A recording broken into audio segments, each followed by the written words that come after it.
Jillian Vicencio mga ka-DJ at Daniel Padilla. Huling-huli sa akto ni Catherine Bernardo na merong ginagawang hindi kaaya-aya.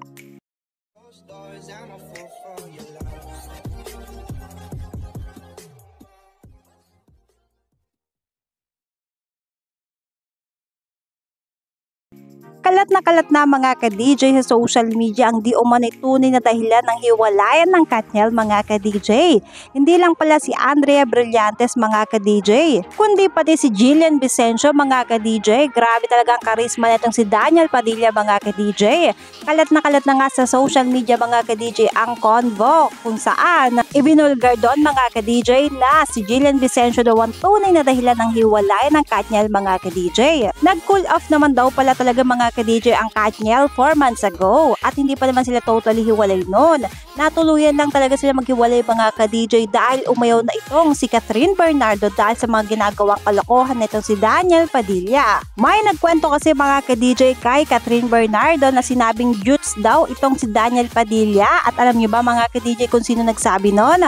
Si Jillian Vicencio daw mga ka-DJ. Kung paano niya nasabi yon mga ka-DJ, kaya naman naisip niya siguro may nangyari dito sa dalawa. Kaya naman mga ka-DJ, hinuli na nga niya ito si Daniel Padilla at aktong magka-chat niya na huli ang dalawa.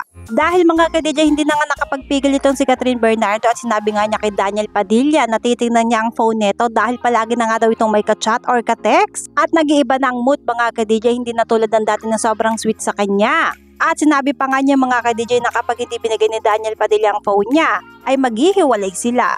At dun na nga nabulgar ni Catherine Bernardo ang katotohanang matagal na siya niloloko ni Daniel Padilla kay Jillian Vicencio. O diba mga ka-DJ, nakakaloka talaga ang balitang ito. Hindi mo akalain mga ka-DJ na ang dating kasama lang natin si Catherine Bernardo ang magiging dahilan ng hiwalayan nila ni Daniel Padilla. Grabe nga daw mga ka-DJ ang iyak natin si Catherine Bernardo dahil hindi nga niya matanggap na niloko siya ng kanyang long-time boyfriend. Ayon nga sa kanya mga ka-DJ, hindi daw siyang sumira ng kanilang 11 years na relasyon, kundi itong si Daniel Padilla. Kayo mga ka-DJ, anong mapapayo nyo kay Catherine Bernardo lalo na't meron siya pinagdadaanan ngayon? At ano namang masasabi nyo sa usap-usapang si Jillian Vicencio nga ang ipinalit nitong si Daniel Padilla? Comment below dyan mga ka-DJ at babasahin namin yan.